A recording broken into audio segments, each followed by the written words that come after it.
बिहार विधानसभा चुनाव नजदीक हैं। भाजपा, आरजेडी और जेडीयू ये तीनों ही पार्टियां जमकर प्रचार कर रही हैं। लेकिन जेडीयू की ओर से चुनाव से पहले एक बड़ा कदम उठाया गया है डोमिसाइल नीति के रूप में।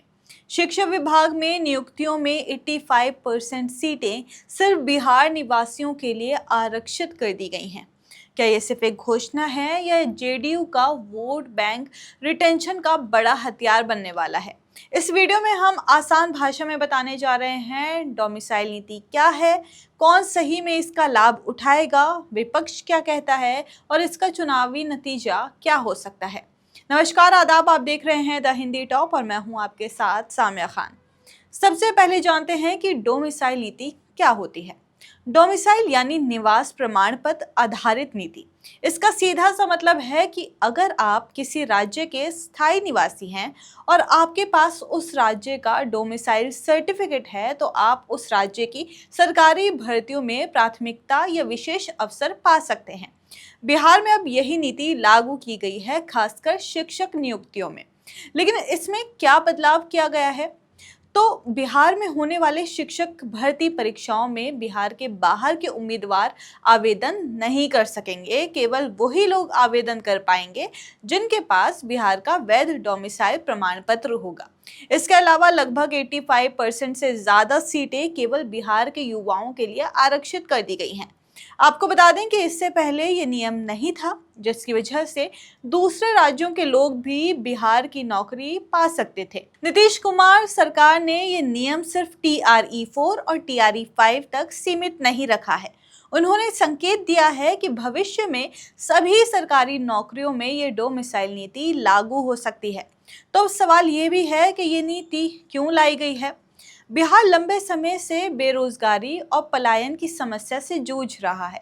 हर साल लाखों छात्र पढ़ाई करने और नौकरी करने दूसरे राज्यों में जाते हैं। राज्य के युवाओं को लगता है कि जब वो बिहार में रहकर मेहनत करते हैं, पढ़ाई करते हैं तो उन्हें नौकरी में वरीयता मिलनी चाहिए। बीते कुछ सालों में इसको लेकर आंदोलन भी हुए थे। बिहार को नौकरी दो जैसे नारों के साथ कई छात्र संगठनों ने सड़क पर प्रदर्शन किया। सरकार पर दबाव था कि वो कोई ठोस कदम उठाए।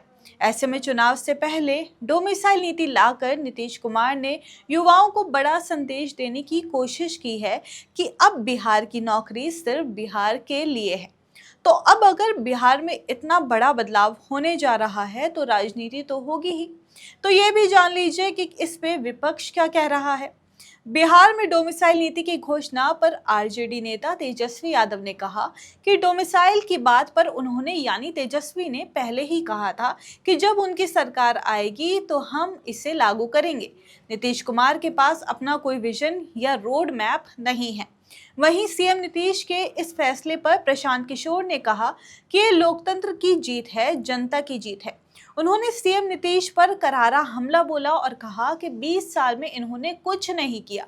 डोमिसाइल के लिए छात्र संघर्ष कर रहे थे। जब इन्होंने देख लिया कि जनता ने उन्हें हटाने का मन बना लिया है तो अब डोमिसाइल नीति लागू कर रहे हैं। वहीं नीतीश कुमार की पार्टी जेडीयू का कहना है कि ये फैसला पूरी तरह से बिहार के युवाओं के भविष्य को बेहतर बनाने के लिए है, ना कि सिर्फ वोट पाने के लिए। लेकिन आपको बता दूं कि बिहार के युवाओं में इस फैसले को लेकर जबरदस्त उत्साह है।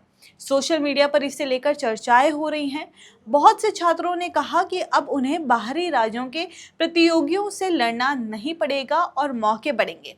हालांकि कुछ छात्रों ने ये चिंता भी जताई कि इससे योग्य उम्मीदवारों की संख्या कम हो सकती है अगर गुणवत्ता से समझौता किया गया तो क्या ये संविधान के खिलाफ है? कुछ विशेषज्ञों का मानना है कि किसी राज्य की सरकारी नौकरियों को केवल उसी राज्य के लोगों तक सीमित करना संविधान के अनुच्छेद 16(2) के खिलाफ हो सकता है, जिसमें कहा गया कि नागरिकों को केवल निवास के आधार पर नौकरी से वंचित नहीं किया जा सकता। लेकिन दूसरी ओर कई राज्य पहले से ही डोमिसाइल नीति लागू कर चुके हैं, जैसे महाराष्ट्र, मध्य प्रदेश, उत्तर प्रदेश और झारखंड। इन राज्यों में भी स्थानीय लोगों को नौकरी में वरीयता दी जाती है। बता दें कि डोमिसाइल का मुद्दा बिहार के लिए नया नहीं है।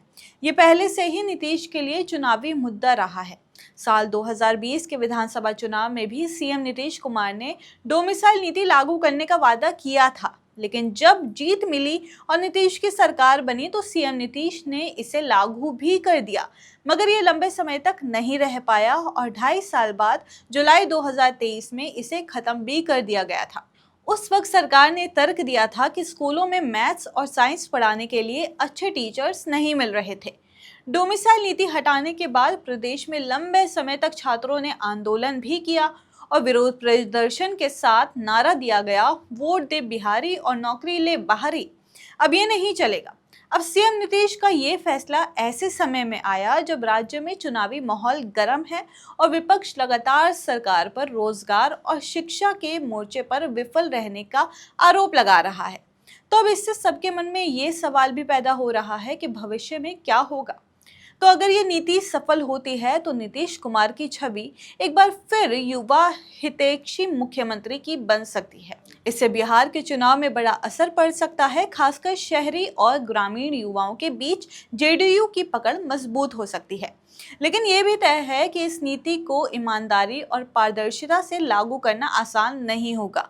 सरकार को फर्जी डोमिसाइल सर्टिफिकेट, आरक्षण के दुरुपयोग और भर्ती प्रक्रिया की गुणवत्ता जैसे मुद्दों पर बहुत सख्ती से काम करना होगा। बिहार की राजनीति में डोमिसाइल नीति एक ऐतिहासिक मोड़ है। यह सिर्फ नौकरी का मुद्दा नहीं है, बल्कि युवा वर्ग के आत्मसम्मान, पहचान और भविष्य का भी सवाल है। अगर इसे सही तरीके से लागू किया गया तो ये नीति बिहार की बेरोजगारी कम करने में अहम भूमिका निभा सकती है। अब देखना यह है कि क्या ये फैसला वाकई बिहार के युवाओं के लिए वरदान साबित होता है या ये भी बाकी चुनावी वादों की तरह केवल प्रचार तक सीमित रह जाता है। आपकी इस पे क्या राय है, हमें कमेंट्स करके ज़रूर बताइए और ऐसे ही और वीडियोस के लिए आप हमारे चैनल द हिंदी टॉप को सब्सक्राइब कर लें। इसके अलावा आप हमें एक्स, फेसबुक और इंस्टाग्राम पर भी फॉलो कर सकते हैं।